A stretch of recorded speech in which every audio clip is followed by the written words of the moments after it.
ये question class 10th का है, मैथ का एनसीईआरटी बुक का है। लेसन का नाम है some application of trigonometric. Exercise 9.1 है और क्वेश्चन 15 है। देखिए क्वेश्चन क्या कह रहा है। State highway leads to the foot of a tower. A man standing at the top of the tower observes a car at an angle of depression of 30 which is approaching the foot of the tower with a uniform speed. 6 seconds later the angle of depression of the car is found to be 60 degree. Find the time taken by the car to reach the foot of the tower from this point. ठीक है, एक straight highway मैं diagram बना चुकी हूँ, मैं फिर से आपको डायग्राम बना के समझाती हूँ।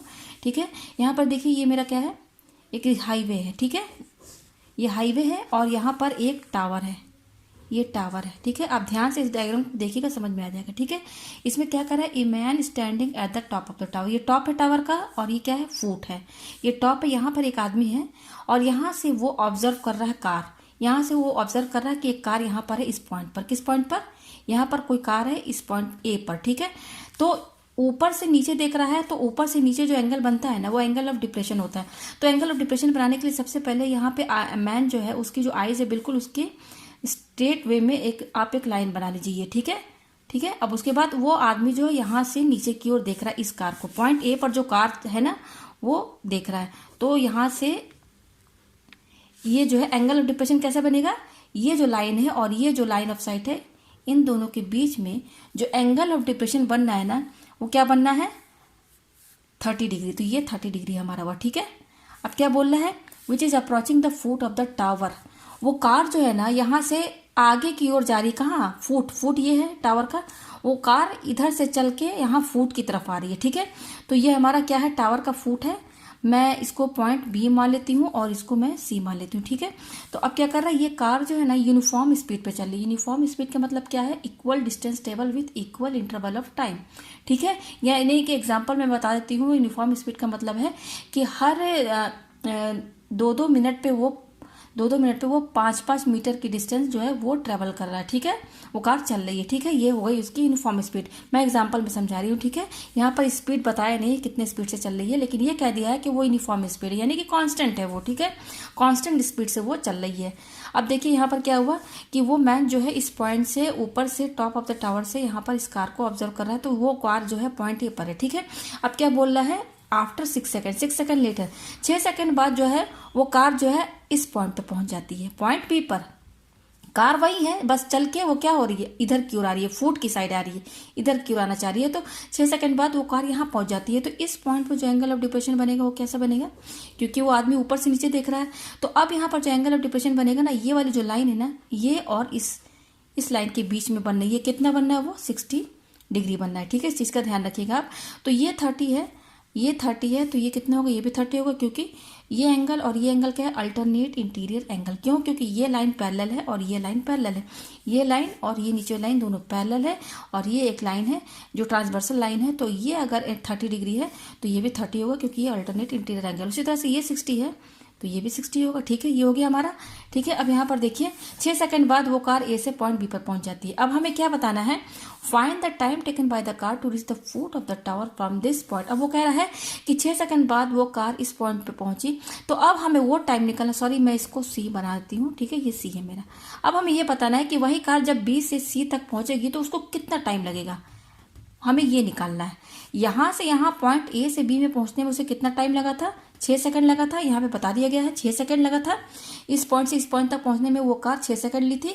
अब बी से सी तक पहुंचने में उस कार को कितना टाइम लगेगा, तो हमें यही टाइम निकालना है। यानी कि यहाँ पे हमें यहाँ क्या निकालना, फाइंड द टाइम टेकन, यानी कि हमें यहाँ टाइम निकालना है।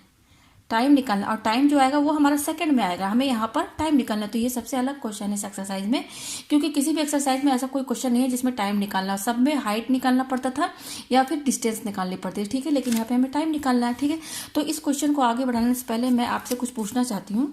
मान लीजिए कि ये मेरा एक ट्रायंगल है, राइट एंगल ट्रायंगल। ठीक है, और ये मेरा sin 30 दिया हुआ है। ठीक है, और ये मेरा दिया हुआ है 5 मीटर और ये मेरा दिया हुआ है 6 सेकेंड। ठीक है, अब मैं आपसे ये कहूँगी आप tan 30 निकालिए। ठीक है, क्या निकालिए, tan 30 निकालिए। मैं आपसे ये क्वेश्चन कर रही हूँ कि आप tan 30 निकालिए। तो tan 30 क्या होगा, ये अपोजिट साइड अपॉन बेस होता है। ये अगर a है और ये b है और ये c है, तो क्या होगा, AC अपॉन BC होगा हमारा। ये होगा, ये b है मेरा। तो tan 30 इक्वल टू ए से कितना 5 मीटर और बी से क्या 6 सेकेंड। तो आप यहाँ देखिए इस तरीके से नहीं हो सकता, इसलिए क्योंकि यहाँ देखिए ये मीटर में है और इसका यूनिट क्या है सेकंड में है, तो इस तरीके से हम नहीं निकाल सकते। ये तभी पॉसिबल है या तो ये दोनों ही मीटर में हो या तो ये दोनों ही सेकंड में हो, ठीक है, तभी ये क्वेश्चन सॉल्व हो सकता है। अदरवाइज इस तरह से करेंगे तो ये गलत हो जाएगा, क्योंकि यहाँ पे देखिए tan 30 क्या आ रहा है 5/6 और ये मीटर और सेकंड है, यानी कि यहाँ पर जो भी वैल्यू आएगी वो मीटर पर सेकंड में आएगी। तो क्या tan 30 की जो भी वैल्यू होती है 1/√3 या जो √3 हो जो भी हो, तो क्या आप वहाँ पर आप sin 30 60 45 जो भी आप निकालते हैं तो क्या उसकी यूनिट मीटर पर सेकंड रहती है, क्योंकि एंगल की तो कोई यूनिट होती नहीं है। तो इस वजह से यहाँ पर मीटर या मीटर में ही दोनों रहे या दोनों सेकंड में ही रहे, ताकि दोनों कैंसिल हो जाएगा। फिर अगर दोनों मीटर में रहेगा तो ये मीटर मीटर कैंसिल हो जाएगा और यहाँ पर कोई भी यूनिट नहीं रहेगी। तो यहाँ पर भी वही मामला बनना है। यहाँ पर देखिए ये हमारा ये पॉइंट डी मैं मान लेती हूँ उसको, ठीक है, ये क्या मेरा पॉइंट डी है। तो यहाँ पर देखिए इस टावर की हाइट भी नहीं दी है, तो मैं इस टावर की हाइट को मैं मान लेती हूँ h मीटर। ये h देखिए हाइट और डिस्टेंस क्या होती है, इसकी यूनिट क्या होती है मीटर में होती है, तो ये मीटर में है। आप यहाँ पर देख सकते हैं कि यहाँ से यहाँ पहुँचने में उसको 6 सेकंड लग रहा है और यहाँ से यहाँ पहुँचने में उसे कितना टाइम लगेगा हमें वो निकालना है। तो सबसे पहले यहाँ पे सेकंड दे रहा है, तो इसका मतलब कि हमें पहले तो यहाँ से यहाँ का हमें क्या निकालना पड़ेगा, डिस्टेंस निकालना पड़ेगा। डिस्टेंस ये भी डिस्टेंस निकालेंगे तो ये भी मीटर में हो जाएगा और इसका भी हमें डिस्टेंस निकालना होगा तो ये भी मीटर में हो जाएगा, तब हम इसको सॉल्व कर सकते हैं, ठीक है। तो अब देखिए कैसे करेंगे। यहाँ ए से बी तक पहुँचने में कार को, क्योंकि कार यूनिफॉर्म स्पीड में चल रही है, तो हम let speed of car be क्या मान लेते हैं एक्स मीटर पर सेकंड। यहाँ ध्यान दीजिएगा ये स्पीड का यूनिट है मीटर पर सेकंड, ठीक है। स्पीड क्या है, कार की जो यूनिफॉर्म स्पीड है वो एक्स मीटर पर सेकंड है, ठीक है। ए से बी हो चाहे बी से सी हो, वो तो यूनिफॉर्म स्पीड में चलिए, चाहे वो इस पॉइंट पे रहे चाहे सी पॉइंट पे रहे, वो किसी भी पॉइंट पे रहे, वो तो स्पीड उसकी यूनिफॉर्म है, तो वो एक्स मीटर पर सेकंड है। अब ए से बी में कार पहुंचने में उसको कितना टाइम लग रहा है, टाइम इक्वल टू क्या होता है, टाइम क्या है उसको 6 सेकंड लगा। मैं अभी ए से बी की बात कर रही हूँ, कहाँ से, ए टू बी की बात कर रही हूँ, ठीक है, ए टू बी। तो इस uniform speed x metre per second है और टाइम कितना है 6 सेकंड। और स्पीड क्या होता है, स्पीड का फॉर्मूला क्या होता है, डिस्टेंस अपॉन टाइम ये होता है। तो यहाँ से आप डिस्टेंस निकाल लेंगे तो क्या आ जाएगा हमारा, क्रॉस मल्टीप्लाई करेंगे तो डिस्टेंस आ जाएगा स्पीड इंटू टाइम। तो यहाँ पर मेरा डिस्टेंस क्या है, स्पीड, ये एस क्या है, स्पीड है इंटू टाइम, ठीक है। तो फ्रॉम ए टू बी में चलने जो कार चली है उस कार की जो स्पीड मैंने क्या मानी है, मैंने यहाँ पर स्पीड क्या माना है एक्स मीटर पर सेकेंड, तो वो हो गई एक्स मीटर पर सेकेंड, ठीक है। और टाइम कितना लगा है उसको, ए से बी में पहुंचने के लिए इसको कितना टाइम लगा है 6 सेकंड, ठीक है। तो उस हिसाब से डिस्टेंस कितना ट्रेवल करेगा वो ए से बी तक उस, क्योंकि टाइम दिया हुआ है 6 सेकंड और स्पीड मैंने एक्स मान लिया है एक्स मीटर पर सेकंड, तब हम फॉर्मूले के हिसाब से ए से बी तक चलने में कितना डिस्टेंस कवर किया ये हम इजीली निकाल सकते हैं। तो डिस्टेंस क्या होता है S into T, speed into time. और डिस्टेंस हम किसका निकाल रहे हैं, फ्रॉम ए टू बी, यानी कि ये डिस्टेंस ए बी का ही हम निकालेंगे, तो D equal to A B हो जाएगा हमारा। तो स्पीड क्या है एक्स, ठीक है, इंटू, आप इसको ऐसे, मैं इसको शॉर्टकट में नहीं लिखूंगी, मैं पूरा लिख दे रही हूँ यूनिट के साथ, एक्स मीटर पर सेकेंड, ठीक है। ये स्पीड हो गई एस इंटू टी कितना है 6 सेकेंड, यहाँ पर मैंने 6 सेकेंड लिख दिया, ठीक है। तो आप देखिए ये सेकेंड और ये सेकेंड कैंसिल हो जाएगा, तो यहाँ पर हमारा क्या आ रहा है एक्स इंटू 6 और ये देखिए मीटर आ गया।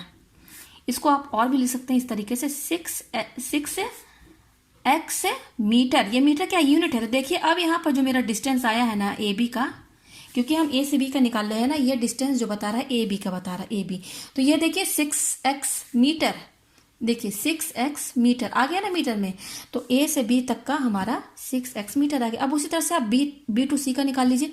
तो देखिए हमें टाइम निकालना है, बी से सी में उस कार को बी से सी तक पहुंचने में कितना टाइम लगेगा, तो उसको हम टी मान लेते हैं, ठीक है। Let time taken by the car from B to C, कितना लगा उसको टी सेकेंड। यहाँ ध्यान दीजिएगा मैं क्या लिख रही हूँ, ये टी है, इसको मैंने टी माना, यही मैं निकालना, इसको मैंने लेट मान लिया टी, और टी है यानी कि टाइम है तो सेकेंड उसकी यूनिट हो गई, तो ये टी सेकेंड हो गया, ठीक है। तो फ्रॉम बी टू सी से उसको स्पीड क्या है, स्पीड तो वही रहेगी, कार तो यूनिफॉर्म स्पीड से चल रही है ना, तो वो तो मैंने क्या माना है एक्स मीटर पर सेकेंड, ये यही रहेगा हमारा, ठीक है। यहाँ ध्यान दीजिएगा। और टाइम कितना है बी से सी में पहुंचने के लिए, क्योंकि टाइम तो हमें पता नहीं है, तो मैंने क्या लेट माना है उसको T equal to T second माना, ये समझ लीजिए, ठीक है। ये मैंने क्या माना, उसको टी सेकंड माना है, तो यहाँ पे टी क्या है हमारा, टी सेकंड है, ठीक है।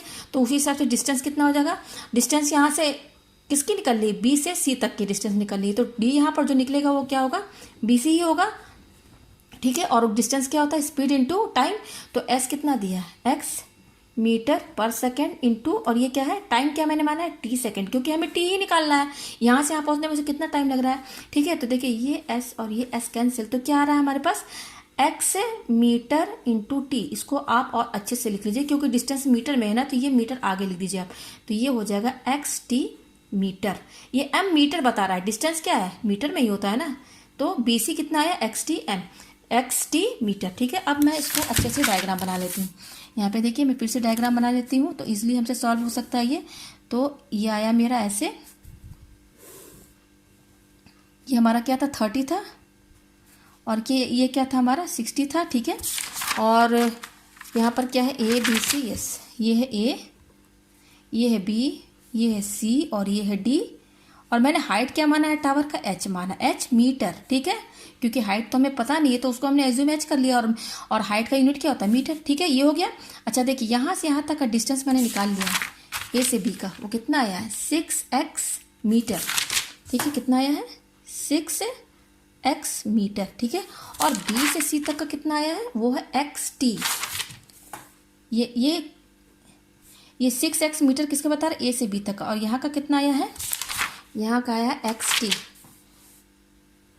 X T metre.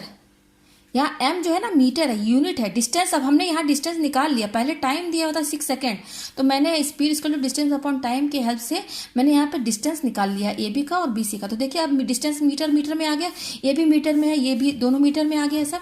अब इजिली आप सॉल्व कर सकते हैं। अब मैं ये ट्रायंगल क्या ले रही हूँ, in triangle D B C, ये डी बी सी, ठीक है। तो ये क्या हो गया, tan 60 लेंगे, इसकल टू क्या होगा, अपोजिट साइड क्या है, डी सी अपॉन, और ये क्या है, बी सी, ये आ गया हमारा D C upon B C आ गया। तो डी सी कितना दिया हुआ, एच मीटर, मैं यूनिट भी यहाँ लिख दे रही हूँ, ठीक है। और बी सी कितना है, एक्स टी मीटर। तो देखिए ये मीटर मीटर कैंसिल हो गया, तो tan 60 कितना आया हमारा, tan 60 हमारा आया है एच अपॉन एक्स टी आया है, ठीक है।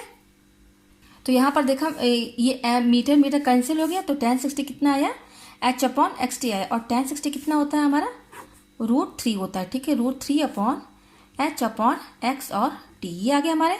अब क्या करेंगे, इसको अपॉन 1 भी लिख सकते हैं, तो क्रॉस मल्टीप्लाई कीजिए, क्रॉस मल्टीप्लाई इसको इससे इंटू कीजिए तो एच हो जाएगा, और ये इससे इंटू होगा तो क्या आएगा, √3xt, ठीक है। ये इक्वेशन मेरी फर्स्ट हो गई, ठीक है, क्वेश्चन फर्स्ट। अब हम क्या लेंगे, tan 30। तो tan 30 क्या होता है, tan 30, ये ट्रायंगल कौन सा बनेगा इसमें, tan 30 में ये पूरा ट्रायंगल बनेगा DAC, तो tan 30 क्या होगा, DC अपॉन AC, ठीक है, AC। और यहाँ पर AC आप ध्यान दीजिएगा, AC कितना है, AC किसके बराबर होगा, ये जो A और C है वो किसके बराबर होगा, AB प्लस BC, AB और BC के बराबर होगा। तो यहाँ पे मैं लिख देती हूँ AB प्लस BC, ठीक है। और मैंने AB कितना आया है, 6x मीटर, ये मीटर क्या है, यूनिट है डिस्टेंस की, और ये BC कितना है, XT मीटर, ठीक है, ये आया। यानी कि इसको हम ऐसे भी लिख सकते हैं, 6x प्लस XT मीटर, ये आ गया, ये 6x है, ठीक है। ये हमारा AC आया, ठीक है। ये M क्या है, मीटर है, X क्या है, स्पीड है, और T क्या है, टाइम है, ठीक है। अच्छा अब आगे देखिए क्या है, तो tan 30 क्या होता है, tan 30 हमारा होता है 1/√3, यहाँ मैं लिख देती हूँ, इक्वल टू DC कितना है, H है, H मीटर भी लिख सकते हैं यूनिट, क्योंकि वो बाद में कैंसिल हो जाएगा। AC कितना है, इतना है, 6x प्लस XT, और फिर ये मीटर, ठीक है। अब देखिए ये मीटर और ये मीटर कैंसिल, तो क्या आ रहा है हमारे पास, 1/√3 equal to H upon 6x plus XT आ रहा है, ये आ रहा है इतना, XT। यहाँ पे ध्यान दीजिएगा, मैं फिर से यहाँ पे लिख देती हूँ, 1/√3 इक्वल टू, ये आया है मेरा H upon 6x plus XT आया है, ये आया हमारा, ठीक है। अब देखिए ये इतना आया है, tan 30 निकाला, और यहाँ पर देखिए H की वैल्यू कितनी आई है, यहाँ पर जो tan 30 की हेल्प से जो यहाँ पर ये H आया है कितना, H equal to √3 x T. तो ये एच की जो वैल्यू है ये वाली यहाँ पे मैं पुट कर दूंगी इसमें, तो 1/√3 इक्वल टू एच, ये इस एच की जगह मैं क्या लिखूंगी, √3 एक्स टी, ये लिख दिया मैंने, ठीक है, upon 6x plus x T, ये आ गया हमारा। तो 1/√3 इक्वल टू ये हो जाएगा √3 एक्स टी अपॉन, यहाँ देखिए इसमें क्या कॉमन आ रहा है, x आ रहा है, तो अंदर क्या रहेगा 6 + t रहेगा, ठीक है। अच्छा ये x और ये x कैंसिल हो जाएगा, तो क्या बचा 1/√3 equal to √3t upon 6 + t आया, यह है हमारा। अब हम क्या करें, क्रॉस मल्टीप्लिकेशन, तो क्रॉस मल्टीप्लिकेशन करेंगे तो ये वाला √3 इससे इंटू होगा, √3 इंटू √3t इक्वल टू, देखिए क्रॉस मल्टीप्लाई में क्या करते हैं, इसको इससे मल्टीप्लाई करेंगे और इसको इससे, तो √3 इंटू √3 इक्वल टू 6 + t को 1 से मल्टीप्लाई करेंगे तो ये इतना ही होगा। अब ये क्या हो जाएगा, 3t हो जाएगा, √3 क्या हो जाएगा 3 के बराबर, और ये 6 + t, हमें क्या चाहिए, t की वैल्यू चाहिए, तो और कर देंगे यहाँ पर, ये t इधर लेकर आएंगे तो ये +t है तो ये -t हो जाएगा, इक्वल टू 6, ये t मैं इधर लेकर आई हूँ तो ये +t इधर आएगा, -t हो जाएगा, तो 2t और -t क्या हो जाएगा, 2t हो जाएगा, इक्वल टू 6, और t की वैल्यू क्या आएगी, ये 6 और ये 2 क्या इंटू में है तो ये डिवाइड में हो जाएगा, तो यहाँ से कैंसिल होकर t की वैल्यू जो आई है वो 3, और क्योंकि t हमने क्या माना था, हमने t इसका टाइम माना था, bc को माना था, b से c तक पहुँचने में जो टाइम लगेगा उसको हमने क्या माना था, t सेकेंड माना था, क्या माना था मैंने, ये देखिए t सेकेंड, तो t की वैल्यू देखिए यहाँ पर कितनी आ गई, 3 आ गई, ये t इसका 3, तो यूनिट क्या रहेगी सेकेंड, तो ये आंसर है, ये t इक्वल टू 3 सेकेंड बता रहा है कि वो कार B से C तक पहुँचने में उसको 3 सेकेंड लगे हैं। तो ये क्वेश्चन मैंने बहुत ही अच्छे से एक्सप्लेन किया है। यहाँ पर कन्फ्यूजन ये था ना कि यहाँ पर दिया था सेकेंड, यहाँ पे टाइम दिया हुआ था, और क्वेश्चन में क्या रहता है कि डिस्टेंस मीटर में दिया रहता है, तो इजीली सॉल्व हो जाता है। तो सबसे पहले हमें यहाँ पर क्या करना पड़ेगा ना, टाइम दिया हुआ है और कार जो यूनिफॉर्म स्पीड में चल रही है, तो सबसे पहले हम डिस्टेंस निकाल लेंगे, speed equal to distance upon time के फॉर्मूला की हेल्प से AB का डिस्टेंस निकाल लेंगे, फिर BC का भी निकाल लेंगे, ठीक है। तो कार का यूनिफॉर्म स्पीड जो है वो दिया नहीं था, उसको हमने x मीटर/सेकेंड मान लिया, ठीक है, और B से C तक पहुँचने के लिए कितना टाइम लगेगा वो भी हमें निकालना है, तो इसको मैंने लेट क्या मान लिया था, t सेकेंड। तो मुझे उम्मीद है कि ये क्वेश्चन आपको बहुत ही अच्छे से समझ में आ गया होगा।